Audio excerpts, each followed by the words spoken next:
Muy bien, vamos a orar. Nuestro Padre, queremos agradecerte por estos momentos en que podemos abrir tu palabra para ver tu carácter, para ver lo que eh, tienes para nosotros. Rogamos, Señor, que tu espíritu ponga nuestro espíritu dispuesto para escuchar y obedecerte. Padre, en tus manos ponemos estos momentos en el nombre de Jesucristo. Amén. Muy bien. Hay algunas historias interesantes en el Antiguo Testamento en las que el pueblo de Dios se enfrenta a una situación que está completamente fuera de su control, una situación que amenaza con destruirlos por completo, una situación en la que no tienen absolutamente ningún recurso ni capacidad para detenerla y en la que pues no saben qué hacer. Es el tipo de historia en la que en su total impotencia ellos claman a Dios y descubren pues que Él viene a rescatarlos de forma milagrosa, de modo que aunque comenzaron con miedo y temblor ante esta situación, pues terminan con alegría y regocijo. Esos tipos de historias pues nos recuerdan nuestra situación como es en la realidad.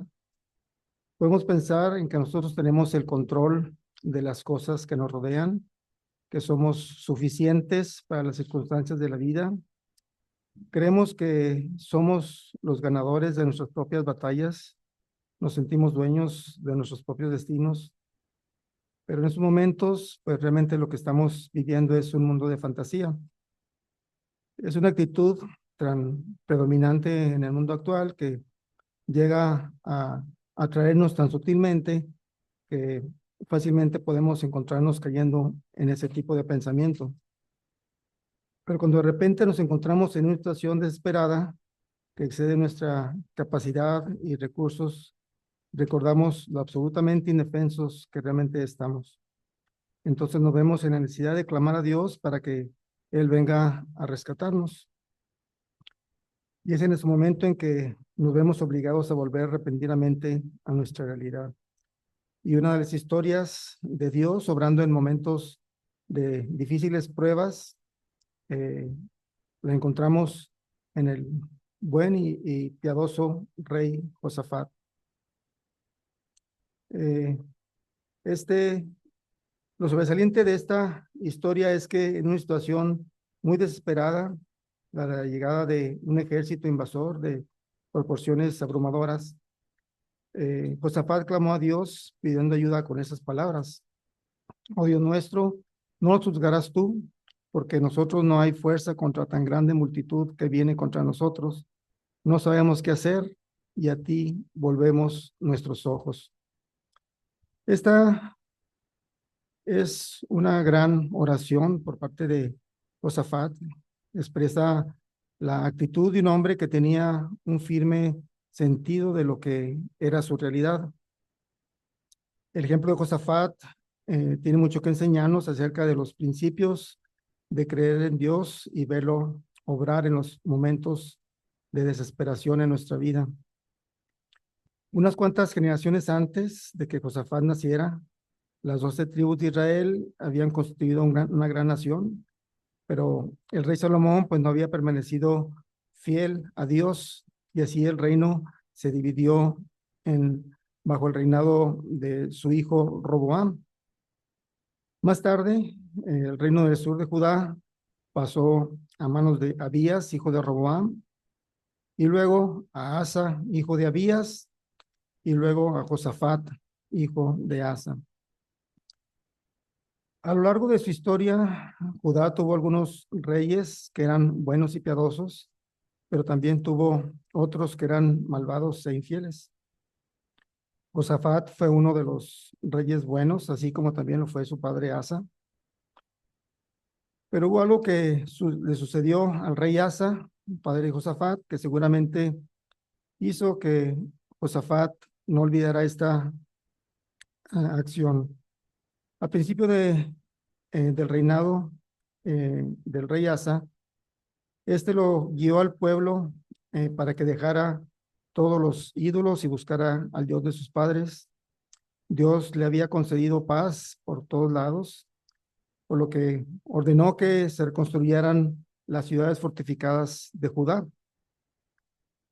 Él le dijo a su pueblo, edifiquemos estas ciudades y cerquémoslas de muros con torres, puertas y barras, ya que la tierra es nuestra, porque hemos buscado a Jehová nuestro Dios, le hemos buscado y Él nos ha dado paz por todas partes. También pues formó su ejército, la tierra vio grande prosperidad ante su gobierno, pero entonces vino la prueba de su fe. El rey de la nación etíope salió contra Judá con un ejército abrumadoramente grande, un asombroso ejército de 1 millón de soldados a pie y 300 carros. Y el ejército de Asa pues era muy inferior en número al de este gran ejército.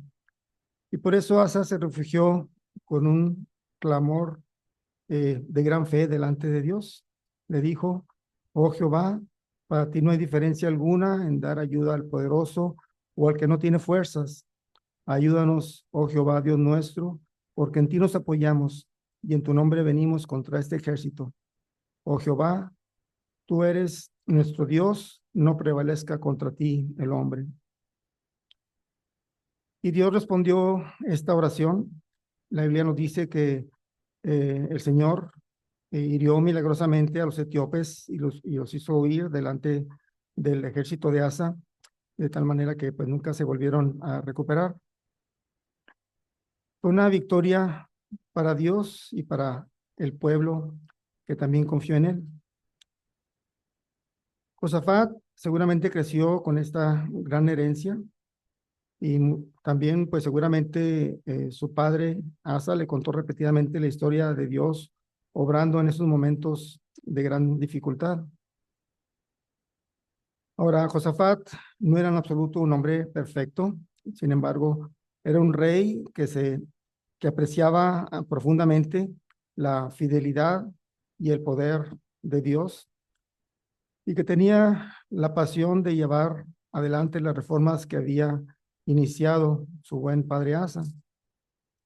Y de esta manera, pues, Josafat llegó a ser rey, reinó por muchos años en Judá y su reinado pues fue muy próspero y bendecido. Pero al igual que su padre, también llegó el momento en que le golpearon los tiempos difíciles. Se nos dice, pasadas estas cosas, aconteció que los hijos de Moab y de Amón, y con ellos otros de los amonitas, vinieron contra Josafat a la guerra, y acudieron algunos y dieron aviso a Josafat, diciendo, contra ti viene una gran multitud del otro lado del mar y de Siria, y aquí están en Asenón Tamar, que es en Gadi. Entonces él tuvo temor, y Josafat humilló su rostro para consultar a Jehová, e hizo pregonar ayuno a todo Judá. Y se reunieron los de Judá para pedir socorro a Jehová, y también de todas las ciudades de Judá vinieron a pedir ayuda a Jehová. Vemos que dos grupos de personas que eran un problema constante para el pueblo de Israel se habían levantado contra el rey Josafat, los amonitas y los moabitas. Históricamente, este grupo de personas que se habían originado de la relación incestuosa entre Lot y sus dos hijas, y junto a Moab y Amón estaba también el pueblo del monte de Seir, o sea, los edomitas, otro grupo de personas que tenían una larga historia de problemas contra Israel. Cuando Dios trajo al pueblo de Israel a la tierra prometida, les ordenó que no se metieran con Moab, con Amón y con Edom. Pero ahora estas naciones hostiles se habían levantado contra el pueblo de Judá, se habían infiltrado por el lado sur del Mar Muerto con una multitud de soldados y estaban en Gadi y a tan solo un día de viaje de distancia. Y esta era una situación extrema. O sea, un día de distancia no era tiempo suficiente para reunir las tropas.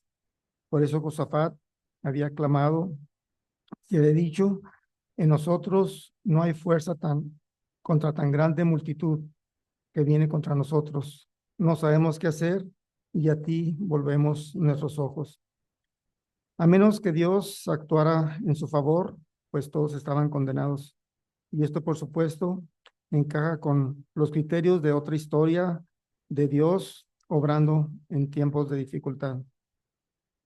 Esta historia empieza con temor, con temblor, pero como veremos, termina con alegría y con victoria. Pero ¿qué sucedió entre estas dos situaciones? ¿Cómo fue que reaccionó Josafat a todo esto? Y más concretamente, ¿qué principios específicos podemos aprender de su experiencia sobre confiar en Dios en nuestros propios momentos de desesperación?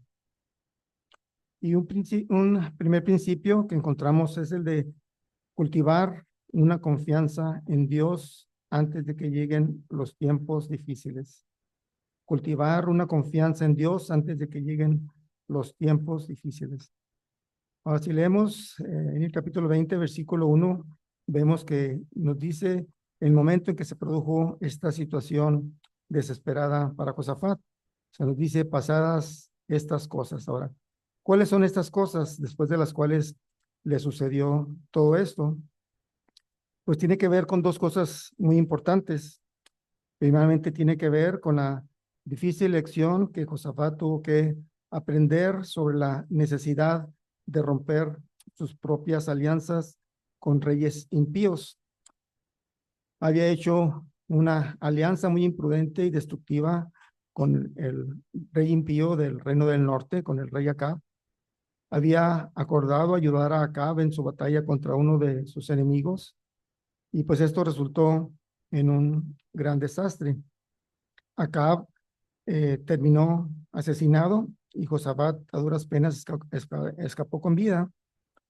Y un profeta de Dios vino y reprendió severamente a Josafat por esta decisión insensata, diciéndole: al impío das ayuda y amas a los que aborrecen a Jehová, pues ha salido de la presencia de Jehová ira contra ti por esto. Pero si han hallado en ti buenas cosas, por cuanto has quitado de la tierra las imágenes de acera, ya has dispuesto tu corazón para buscar a Dios. Y aunque nunca se apartó por completo de esta tendencia pecaminosa, como vemos al final del capítulo 20, sí parece que Josafat ejerció mayor cautela con respecto a las asociaciones que él estuvo haciendo y a sus alianzas. La segunda cosa que tiene que ver fueron las reformas verdaderamente espirituales que Josafat realizó en Israel. Se nos dice: habitó pues Josafat en Jerusalén, pero daba vuelta y salía al pueblo desde Beerseba hasta el monte de Efraín, y los conducía a Jehová, el Dios de sus padres, y puso jueces en todas las ciudades fortificadas de Judá, por todos los lugares, y dijo a los jueces: mirad lo que hacéis, porque no juzgáis en lugar de hombre, sino en lugar de Jehová, el cual está con vosotros cuando juzgáis. Sea pues con vosotros el temor de Jehová. Mirad lo que hacéis, porque con Jehová nuestro Dios no hay injusticia, ni excepción de personas, ni admisión de cohecho. Puso también Josafat en Jerusalén a algunos de los levitas sacerdotes y de los padres de familias de Israel para el juicio de Jehová y para las causas, y volvieron a Jerusalén. Y les mandó diciendo: procederéis asimismo con temor de Jehová, con verdad y con corazón íntegro en cualquier causa que viniera a vosotros de vuestros hermanos que habitan en las ciudades, en causas de sangre, entre ley y precepto, estatutos y decretos, les amonestaréis, porque para que no pequen contra Jehová, para que no venga ira sobre vosotros y sobre vuestros hermanos, haciendo así no pecaréis. Y aquí el sacerdote Amarías será el que os presida en todo asunto de Jehová, y Zebadías, hijo de Ismael, príncipe de la casa de Judá, en todos los negocios del rey. También los levitas serán oficiales en presencia de vosotros. Esforzaos pues para hacerlo, y Jehová estará con el bueno. De modo que cuando estalló esta crisis en particular, Josafat pues ya había avanzado mucho en la tarea de poner en orden su casa espiritual. O sea, él estaba ya rompiendo alianzas con gobernantes impíos y pecadores, y estaba haciendo grandes progresos en la promoción de las reformas espirituales entre el pueblo. O sea, él ya estaba creciendo como un rey extraordinariamente piadoso sobre un pueblo que honraba cada vez más a Dios. Ahora bien, tratemos de imaginar qué hubiera pasado si Josafat hubiera tratado de poner en orden su casa espiritual tan pronto como se enteró de que se acercaba un ejército. Desgraciadamente, eso es lo que muchas personas tratan de hacer cuando se enfrentan a una crisis. Se dan cuenta que han estado descuidando sus propias necesidades y responsabilidades espirituales. Se dan cuenta de que no habían logrado cultivar una fe creciente en Dios durante los tiempos buenos. Y ahora que llegan los tiempos difíciles, los tiempos de prueba, pues se encuentran completamente desprevenidos. Nuestro Señor Jesucristo contó una parábola que tiene que ver con esto. Él dijo, cualquiera, pues, que me oye estas palabras y las hace, le compararé a un hombre prudente que edificó su casa sobre la roca. Descendió lluvia y vinieron ríos y soplaron vientos y golpearon contra aquella casa y no cayó porque estaba fundada sobre la roca.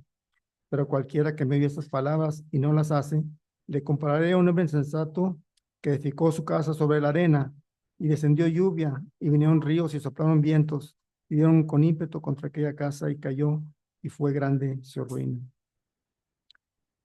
Debemos saber que pues van a venir las lluvias, que los vientos van a soplar, que las aguas van a subir. O sea, los tiempos difíciles van a golpear nuestras vidas y cuando eso sucede, pues ese no va a ser el momento de apresurarnos, ¿verdad? Y empezar a poner en orden nuestra casa espiritual.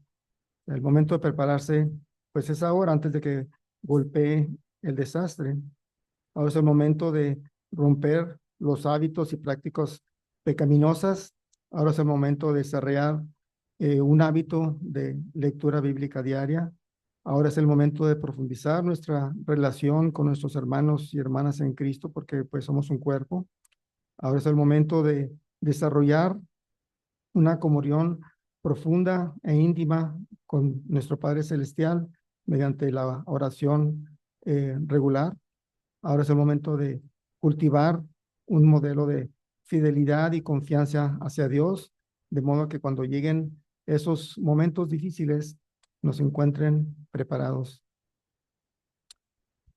Josafat era un rey que ya había cultivado una relación profunda con Dios y cuando llegó la crisis, pues él supo qué hacer.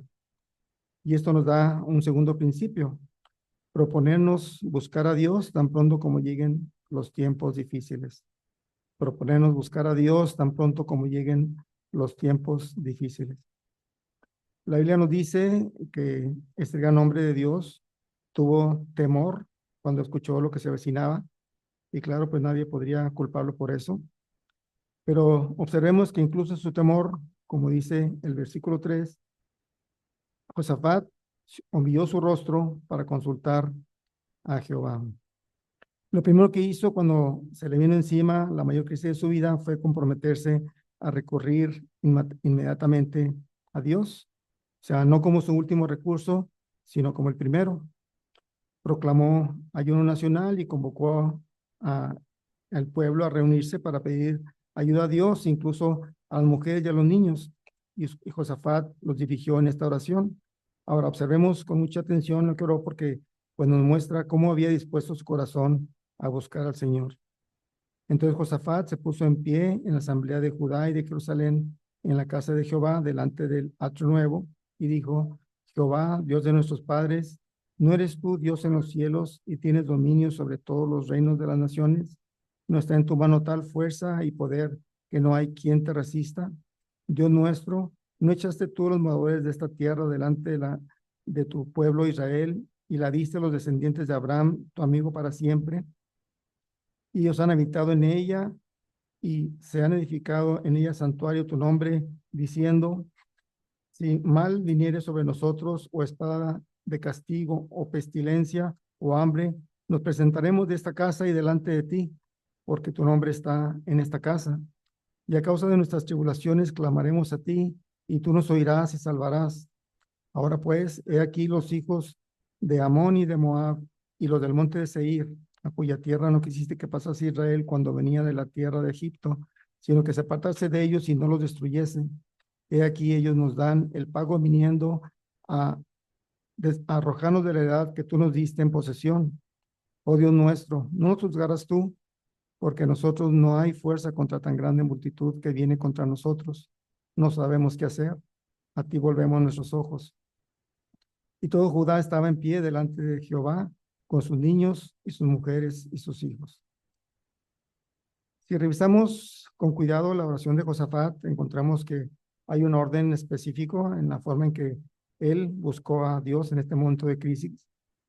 Es un patrón de oración que pues también nosotros podríamos, deberíamos más bien seguir en los momentos como este. En primer lugar, comenzó recordando quién es Dios. Él dijo, Jehová, Dios de nuestros padres, ¿no eres tú Dios en los cielos y tienes dominio sobre todos los reinos de las naciones? ¿No está en tu mano tal fuerza y poder que no hay quien te resista? Cuando nos golpean tiempos de dificultades en nuestra vida, pues muy pocos se detienen a recordar quién es Dios y cómo es Él, su trascendencia sobre las cosas de esta tierra, su soberanía absoluta sobre las naciones, su inmensidad de su propio poder. En segundo lugar, Josafat recuerda las promesas que Dios había hecho, o sea, su nación, la nación que Dios levantó y puso en la tierra en la cual estaban habitando ahora, estaba siendo amenazada.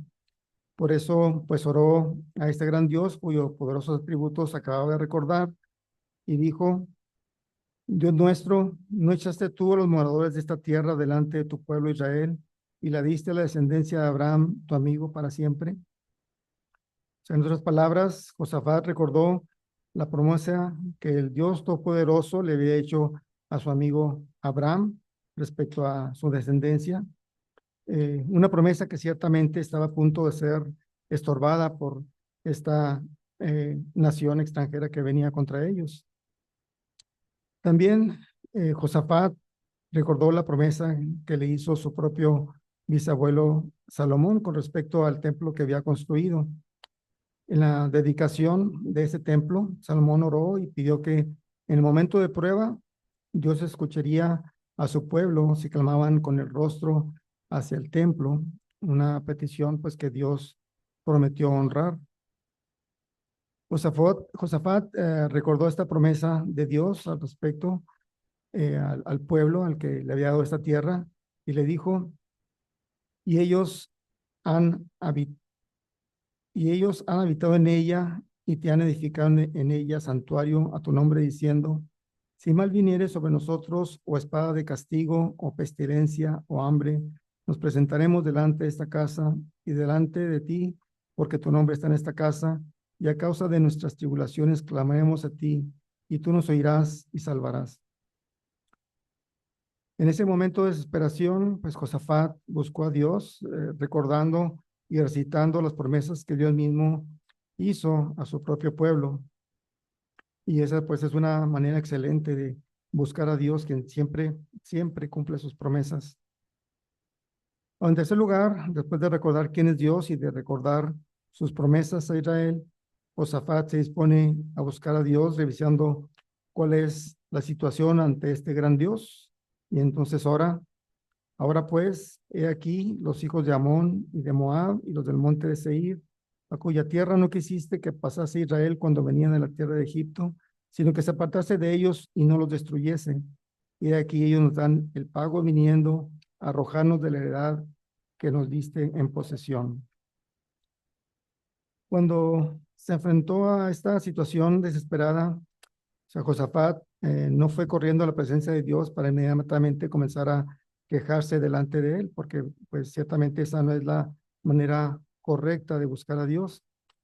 Y tampoco le deshonra hablando con él como si él no supiera ya lo que estaba pasando.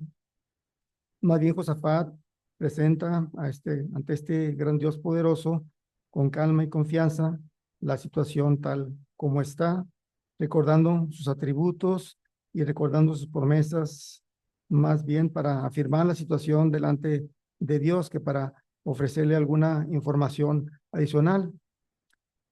Y finalmente termina pidiendo a Dios que actúe en su favor y en el de su pueblo. Les dice, oh Dios nuestro, no nos juzgarás tú, porque en nosotros no hay fuerza contra tan grande multitud que viene contra nosotros. No sabemos qué hacer. y a ti volvemos nuestros ojos. No le está diciendo a Dios qué hacer, sino simplemente le está pidiendo que actúen. La petición de ayuda que hizo no la hizo de manera precipitada, sino que la hizo después de que primero se había presentado todas esas otras cosas ante Dios, se había establecido una perspectiva sólida de las cosas como realmente son. Ahora bien, como ya comentamos, el orden específico de los acontecimientos en esta oración nos muestra cómo quiere Dios que lo busquemos cuando nos golpean los momentos de dificultades o de prueba. Y hay una razón para esto. Veamos la historia de la Biblia sobre otro momento de dificultad, y esto con respecto a la iglesia primitiva. Los apóstoles Pedro y Juan fueron llevados ante los líderes de Jerusalén y se les ordenó que no volvieran a hablar en el nombre de Jesús. Ellos habían sanado a un hombre en el nombre de Jesús y ahora toda la gente de la ciudad pues estaba volviendo hacia él. Los apóstoles pues que dijeron que no podían dejar de hablar de Jesús y de proclamarlo, fueron amenazados nuevamente por las autoridades y luego ya se les permitió que se fueran. Pero Pedro y Juan informaron todo esto a la iglesia, fueron y comentaron lo que estos líderes le habían dicho. Ya fue un momento angustioso porque pues las autoridades les habían amenazado, les habían ordenado que dejaran de predicar en el nombre de Jesús. Pero veamos la manera en que oró la iglesia. Y puestos en libertad, vinieron los suyos y contaron todo lo que los principales sacerdotes y los ancianos les habían dicho. Y ellos, habiéndolo oído, alzaron unánimes la voz a Dios y dijeron: Soberano Dios, tú eres el Dios que hiciste el cielo y la tierra, el mar y todo lo que en ellos hay. Aquí ellos están recordando quién es Dios, que por boca de David, tu siervo, dijiste: ¿por qué se amotinan las gentes y los pueblos piensan cosas vanas? Se reunieron los reyes de la tierra y los príncipes se juntaron en uno contra el Señor y contra su Cristo. Y aquí pues están citando las promesas de Dios respecto al Señor Jesucristo en el Salmo 2. Porque verdaderamente se unieron en esta ciudad contra tu santo Hijo Jesús, a quien ungiste, Herodes y Poncio Pilato, con los gentiles y el pueblo de Israel, para hacer cuanto tu mano y tu consejo habían antes determinado que sucediera. Y aquí ellos están afirmando cómo la propia palabra de Dios se había cumplido ante sus ojos y recordando así las promesas que Dios le había hecho en su palabra. Y ahora, Señor, mira sus amenazas. Y aquí pues ellos están revisando la situación ante Dios y concede a tus siervos que con todo de nuevo hablen tu palabra, mientras extiendes tú tu mano para que se hagan sanidades, señales y prodigios mediante el nombre de tu santo Hijo Jesús. Y aquí ellos pues estaban pidiendo que el Señor actuara en su favor. Y luego vemos cuál fue el resultado, cómo fue la respuesta de Dios. Y cuando hubieron orado, el lugar en que estaban congregados tembló y todos fueron llenos del Espíritu Santo y hablaban con denuedo la palabra de Dios. Creo que Dios, a través de su respuesta a esta oración, pues nos está mostrando porque Él acepta y aprueba este modelo. Y pues que el ejemplo de Josafat, así como el de la iglesia primitiva, pues nos enseñan a preparar nuestro corazón para buscar a Dios cuando lleguen los momentos de dificultad. Ahora, volviendo a nuestro pasaje, vemos que Dios escuchó muy claramente la oración del rey. La Biblia continúa diciéndonos: y estaba ahí Jaasiel, hijo de Zacarías, hijo de Benaía, hijo de Jehiel, hijo de Matanías, levita de los hijos de Asaf, sobre el cual vino el Espíritu de Jehová en medio de la reunión y dijo: Oíd, Judá todo, y vosotros moradores de Jerusalén, y tú, rey Josafat, Jehová dice así: no temáis ni os amedrentéis delante de esta multitud tan grande, porque no es vuestra la victoria, sino de Dios.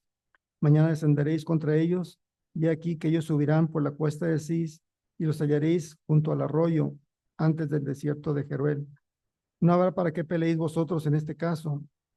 Paraos, estad quietos, y ved la salvación de Jehová con vosotros.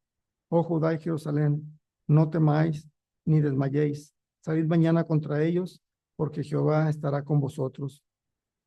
Entonces Josafat se inclinó rostro a tierra, asimismo ante Judá, y los moradores de Jerusalén se postraron delante de Jehová y adoraron a Jehová.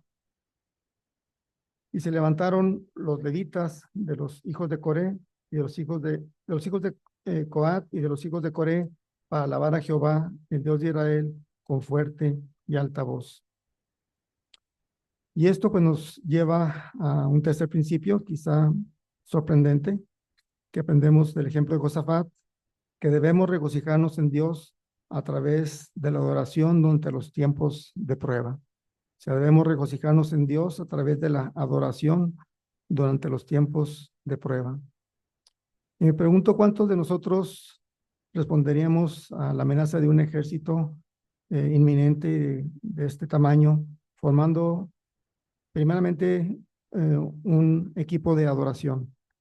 Pero eso fue exactamente lo que hizo Josafat. Se nos dice, y cuando se levantaron por la mañana, salieron al desierto de Tecoa, y mientras ellos salían, Josafat, estando en pie, dijo, oídme, Judá y moradores de Jerusalén, creed en Jehová vuestro Dios y estaréis seguros, creed a sus profetas y seréis prosperados. Y he habido consejo con el pueblo, puso a algunos que cantasen y alabasen a Jehová, vestidos de ornamentos sagrados, mientras salía la gente armada, y que dijesen, glorificad a Jehová, porque su misericordia es para siempre. Y pues no había nada que Josafat ni el pueblo de Judá pudieran hacer con respecto a este ejército que se estaba acercando, pero sí podrían proponerse en su corazón buscar primeramente a Dios y orar para que les ayudara. Y después de haber confiado en Dios para que les ayudara y de haberlo oído prometer que la batalla no era de ellos, sino de Él, pues ¿qué otra cosa podrían hacer sino adorarlo? Y Josafat pues puso gente adorando a Dios mientras el ejército salía para enfrentar al enemigo.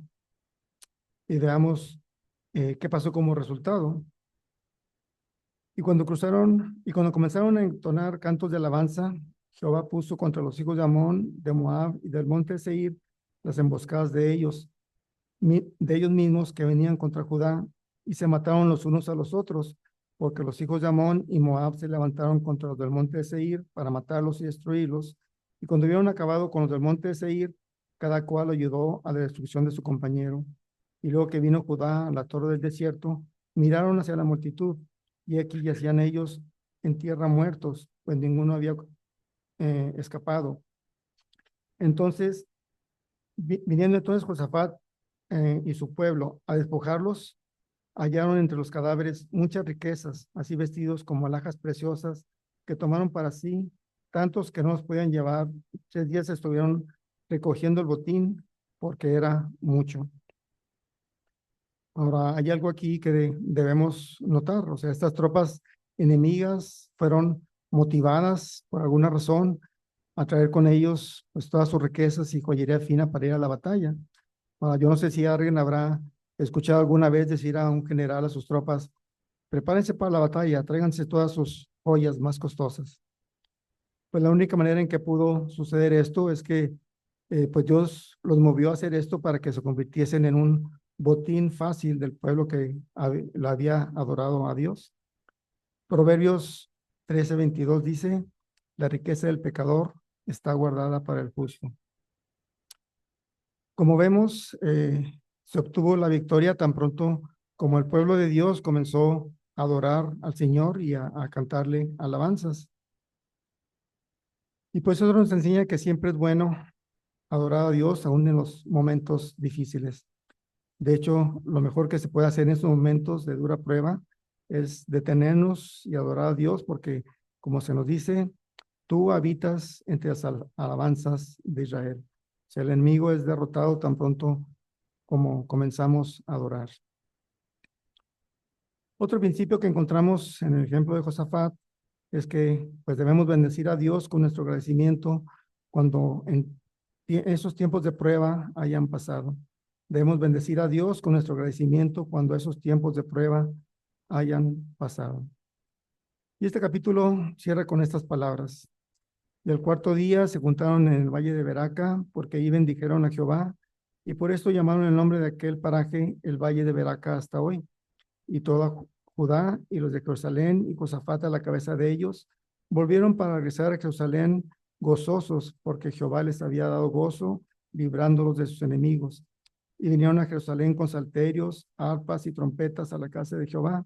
Y el pavor de ellos cayó sobre todos los reinos de aquella tierra, cuando oyeron que Jehová había peleado contra los hijos de Israel, contra los enemigos de Israel. Y el reino de Josafat tuvo paz, porque su Dios les dio paz por todas partes. O sea, el pueblo de Dios no tuvo que levantar una sola arma en la batalla, porque pues el Señor mismo les había dicho, ¿verdad? Porque no es vuestra la guerra, sino de Dios. Y así pues el pueblo adoró a Dios y lo bendijo allí mismo, en el mismo valle donde él había peleado la batalla por ellos. No solo adoraron a Dios antes de ir a la batalla, sino que lo bendijeron en el valle una vez que la batalla había terminado, llamando ese lugar el Valle de la Bendición desde entonces. Y luego tuvieron un desfile de victoria en alabanza al Señor, con Josafat a la cabeza, bendiciendo a Dios con instrumentos de cuerda, arpas, con trompetas, durante todo ese camino de regreso a casa, y terminaron con un gran servicio de adoración en el templo de Dios. Y pues Dios está siempre dispuesto a rescatarnos en nuestros momentos de prueba difíciles, si tan solo clamamos a Él. Y cuando su rescate se complete, pues debemos eh, eh, nosotros responder a nuestro agradecimiento y bendecir su nombre. Dios dice en el Salmo 50:15, invócame en el día de la angustia, te libraré y tú me honrarás. O sea, la parte de Dios es librarnos, y la nuestra pues es glorificarlo, ¿verdad? A cambio. Los tiempos difíciles van a llegar, pero si hemos preparado nuestro corazón para alabarlo de antemano por su victoria, quizá nos ha librado de algún tiempo de prueba y quizá no le hemos agradecido. Ante los hombres, Josafat era un gran rey, pero pues ante Dios era un hombre indefenso y dependiente. Desde ese punto de vista, pues era la misma situación que la nuestra. Nosotros también estamos totalmente indefensos ante los momentos de prueba en nuestra vida, y dependemos completamente de la ayuda de nuestro poderoso Dios para que pelee nuestras batallas por nosotros. Nuestra oración debe ser la misma que la de Josafat. En nosotros no hay fuerza, no sabemos qué hacer, y a ti volvemos nuestros ojos. Esa es la realidad. Y digamos también, como dijo Josafat, creed en Jehová vuestro Dios y estaréis seguros, creed a sus profetas y seréis prosperados. O sea, hagamos esto y veremos a Dios obrar en estos momentos de prueba profunda en nuestras vidas. Padre, queremos agradecerte por las promesas que tú nos das, por tu carácter amoroso, misericordioso para con nosotros. Ayúdanos, Padre, a responder de la manera que tú te mereces, dando a ti la honra y la gloria, porque tú eres el único que debe ser honrado. Padre, queremos bendecirte y agradecerte porque tú dispones todo para que nosotros hagamos tu voluntad, y ayúdanos, Padre, a poder hacerlo. Padre, te bendecimos y agradecemos. Amén.